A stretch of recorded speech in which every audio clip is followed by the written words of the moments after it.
जिंदगी प्यार का गीत है, इसे हर दिल को गाना पड़ेगा। जिंदगी गम का सागर भी है, इसके उस पार जाना पड़ेगा। नमस्कार, मैं सुरेंद्र सिंह बोरा आप सभी का स्वागत करता हूं अपने YouTube चैनल में।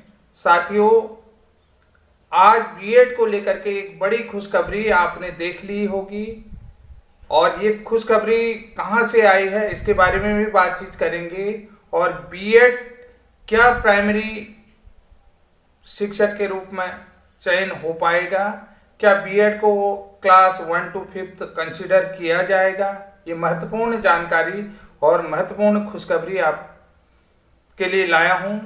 जैसा कि आप सभी लोग को मैंने बता दिया था कि जब BEd versus BSTC Supreme Court का डिसीजन आया तो उस डिसीजन के बाद मैंने सभी लोगों से कहा कि जो सुप्रीम कोर्ट का डिसीजन है उसको ध्यानपूर्वक पढ़ें, धैर्य रखें। और जो डिसीजन आया है उसमें कई प्रकार के लूप होल्स आपको देखेंगे और उस लूप होल्स को आधार बना करके कई तरीके के परिवर्तन आपको देखने को मिलेंगे। बहुत सारे साथी जब भी मेरा वीडियो आता था मुझे गाली देते थे, बकवास करते थे, जाने क्या क्या उन्होंने मुझसे नहीं कहा। कि यहाँ तक कि मैं बता देता हूँ कि आसाराम की भी संज्ञा मुझे दी गई थी। तो सोचिए कि साथियों कितना उन लोगों का मेरे ऊपर प्रेशराइज्ड हो कर रहे होंगे, कितना मुझे दुखी करते होंगे। लेकिन देखिए, सबसे बड़ी चीज होती है, मैंने आपको एक गाने के माध्यम से बताया कि जिंदगी प्यार का गीत है और जिंदगी गम का सागर भी है, सागर के उस पार जाना पड़ेगा। देखिए, सुख और दुख जिंदगी में ही होते हैं और निश्चित रूप से मैंने आपसे कहा था कि विश्वास रखिए। मैंने बहुत तरीके से आप लोगों को समझाया और मैंने कहा विश्वास रखिएगा कि जो सुप्रीम कोर्ट का डिसीजन है उसमें भी कई लूप होल्स आते हैं। उसके बाद मैंने कहा संविधान में भी ऐसी कई अनुसूचियां हैं, कई सूचियां हैं जिनमें स्टेट को भी पावर मिलती है और स्टेट की अपनी पावर होती है। देखिए, मैंने कहा राज्य सूची हो, उसके बाद संघ सूची हो, समवर्ती सूची हो, ये तमाम सूचियां जिसमें जो है कि राज्य के भी अपने अधिकार हैं। तो साथियों, आज बीएड को लेकर के बात करते हैं। जैसा कि आपने देखा होगा, हेमंत बिस्वा सरकार की कैबिनेट में जो प्रस्ताव लिया गया है, यानी कि आसाम सरकार की बात कर रहा हूं, आसाम सरकार ने जो है कि शिक्षकों की चयन व्यवस्था को लेकर के, यानी कि selection of teacher for lower primary class 1 to 5th को लेकर के जो कैबिनेट में प्रस्ताव पास किया है, बहुत सारे राज्य अब उस प्रस्ताव का अनुसरण करेंगे और बहुत सारे राज्यों को सुप्रीम कोर्ट के डिसीजन के बाद कुछ सूझ नहीं रहा था, तो ये उनके लिए एक तरीके से गाइड का काम करेगा। एक तरीके से उनको कुल मिलाकर के ये कहना चाहूंगा कि एक बेस्ट गाइड के तौर पर राज्यों को प्रेरित करेगा, इंस्पायर करेगा कि सरकारें ऐसे भी डिसीजन ले सकती हैं कि उनको बहुत सारी चीजें सोचने को ये डिसीजन देगा। जैसा कि कल 25 अगस्त को अपने 100वें कैबिनेट बैठक में माननीय मुख्यमंत्री हेमंत बिस्वा जी द्वारा निम्न प्राथमिक विद्यालयों में कक्षा 1 से 5 तक के शिक्षकों के लिए जो मेरिट लिस्ट और प्रस्ताव पास किया गया था वो कैसे होगा। सबसे पहले साथियों बता देता हूं, देखिए 5% percentage marks of secured in higher secondary and senior secondary और इक्विवेलेंट एग्जामिनेशन, यानी कि 5 मेरिट में जो है कि 5% जो अंक हैं वो हाई स्कूल और इंटरमीडिएट या इसके समकक्ष जो भी परीक्षा उन्होंने पास की है उसके रखे जाएंगे। और दूसरा क्राइटेरिया है कि 10% of percentage marks secure in graduation, और जो स्नातक स्तर में किसी भी मुख्य विषय के साथ अगर अभ्यर्थी ने स्नातक किया है तो उसके 10% मेरिट लिस्ट में काउंट किए जाएंगे।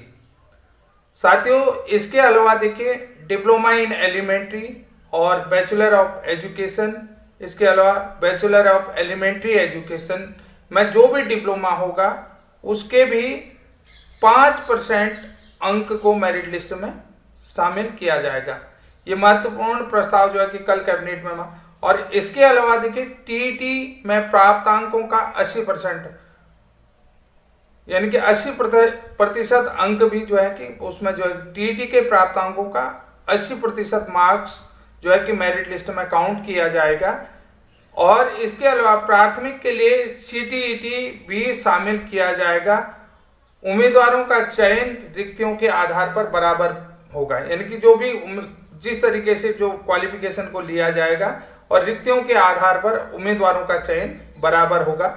ये है आपका क्लास 1 to 5th की जो सिलेक्शन प्रोसेस का प्रस्ताव वहां पर पास हुआ। ऐसे सेम यही प्रस्ताव जो है कि अपर प्राइमरी 6 to 8th के लिए भी जो है माननीय हेमंत बिस्वा के सरकार में प्रस्ताव कैबिनेट में ये प्रस्ताव भी पास हुआ। यानी कि यहाँ पर दो चीजें आपको देखने को मिलेंगी कि जो डीएलएड वाले हैं उन्हें 6 से 8 तक भी कंसीडर किया है। यहाँ पर किसी भी प्रकार का आपको भेदभाव देखने को नहीं मिलेगा। जैसे बीएड वाले को लोअर प्राइमरी में 1 to 5th लिया गया है, वैसे जो है डीएलएड वालों को डिप्लोमा धारियों को भी जो है कि 6 to 8th में लिया गया। तो बहुत सारे साथी ने अभी भी मेरे को कमेंट दिया जब मैंने इसको अपने कम्युनिटी गाइडलाइन में ये न्यूज भेजी, तो बहुत सारे साथी जो है कह रहे थे कि आपने जो है कि वहाँ के शिक्षा मंत्री का ट्वीट देखा, उन्होंने ट्वीट में क्या किया है अपर प्राइमरी के लिए क्या। देखिए सबसे पहले देखिए मैं एक चीज ये कहना चाहता हूं कि जो कैबिनेट में प्रस्ताव लिया गया है वो प्रस्ताव आपने देख तो लिया होगा, पढ़ लिया होगा, अच्छे से पढ़ लिया होगा। और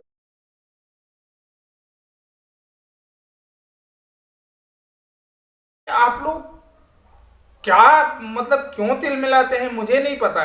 देखिए निश्चित रूप से आप मुझे गाली कर सकते हैं, आप बकवास कर सकते हैं, कुछ भी कर सकते हैं, जो लेकिन जो मेरा अनुभव है ना उस अनुभव को आप मुझसे नहीं छीन सकते। जो मेरा ज्ञान है मेरे ज्ञान को आप मुझसे नहीं छीन सकते हैं।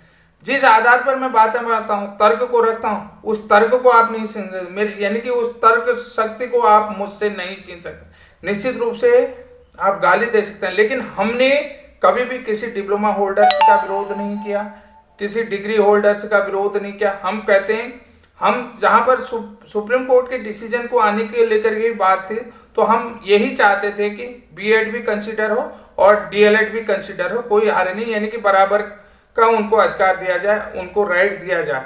ठीक है, उसके बाद मैंने जब डिसीजन बीएड के फेवर में नहीं आया, डीएलएड के फेवर में गया, डिप्लोमा होल्डर्स के फेवर में गया, तो तब भी मैंने कहा था कि अभी बहुत कुछ बचा है कि जो सुप्रीम कोर्ट की गाइडलाइन जो डिसीजन है, सुप्रीम कोर्ट का जो डिसीजन है वो अभी तक जो है कि स्पष्ट किसी भी रूप को नहीं दे पा रहा है। उन्होंने बहुत कुछ एनसीटी के लिए छोड़ा है और मैंने आपको कल के वीडियो में भी बताया है कि एनसीटी जो गाइडलाइन तय करेगी बहुत विधिक सहायता के बाद ही, विधिक डिसीजन लेने के बाद, जितने भी जो है कि कानूनी सलाह मशवरा के बाद और विशेषज्ञों की टीम की बैठक करने के बाद एक उचित निर्णय में पहुंच करके अपनी गाइडलाइन तय करेगी। ये आज भी बता रहा हूं, फिर भी बताऊंगा, फिर भी बताऊंगा। ये निश्चित रूप से आप बता दें कि देखिए जिंदगी में उतार चढ़ाव चलते रहते हैं। मैं आपको यही चीज आपको बता रहा था और मेरे गाने का मकसद भी यही है। हर किसी की जिंदगी में उतार चढ़ाव होगा, उसको बड़े धैर्य के साथ अपनी जिंदगी में शामिल करें और बड़े धैर्य के साथ उस चीज का सामना करें। कभी भी किसी तरीके से हताश होने की जरूरत नहीं है। आपने देखिए चींटी का जो है कि पहाड़ पर चढ़ते हुए देखा होगा कि कैसे चींटी बार बार पहाड़ पर चढ़ता था और नीचे गिर जाता था, बार बार पहाड़ पर चढ़ता था, नीचे गिर जाता था। तो ये जो है कि चींटी कैसे दाना ले जाकर पहाड़ पर चढ़ता था और कैसे बार बार गिर जाता था, उसकी मेहनत को आप नकार नहीं सकते हैं। अगर मैं आपको अपने वीडियो के माध्यम से भी कुछ जानकारी दे रहा हूं तो मैं निश्चित रूप से मेहनत कर रहा हूं, चाहे आप मेरे विरोध में हो या पक्ष में, मैं सभी का सम्मान करता हूं। मैं भी एक इंसान हूं, इंसान से गलतियां हो जाती हैं। अगर मैं किसी के दिल को दुखाने यहाँ पर नहीं आता हूं, आपको लगता है कि हमारा इन्होंने दिल दुखाया, तो आपसे मैं दिल से आप लोगों से माफी मांगता हूं कि मैं किसी के दिल को दुखाने नहीं आया हूं। सिर्फ जो सच है उस सच को आप लोगों तक पहुंचाने आया हूं।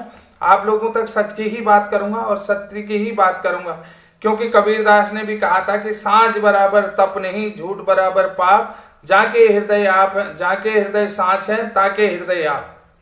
तो ये निश्चित रूप से देखिएगा। और ये जानकारी आपको कैसी लगी, पूरे जो है कि प्रस्ताव जो लिया गया उस प्रस्ताव की डिटेल जानकारी भी मैं इस वीडियो के साथ शेयर कर रहा हूं आप लोगों को। और आप लोगों को ये जानकारी कैसी लगी कि निश्चित रूप से मैंने आपसे पहले भी कहा था कि बीएड प्राथमिक शिक्षक भर्ती में शामिल होगा और प्राथमिक शिक्षक भर्ती में शामिल रहेगा। ये चीज मैं आज भी कह रहा हूं, फिर भी कहूंगा। तब तक के लिए जय हिंद, जय उत्तराखंड।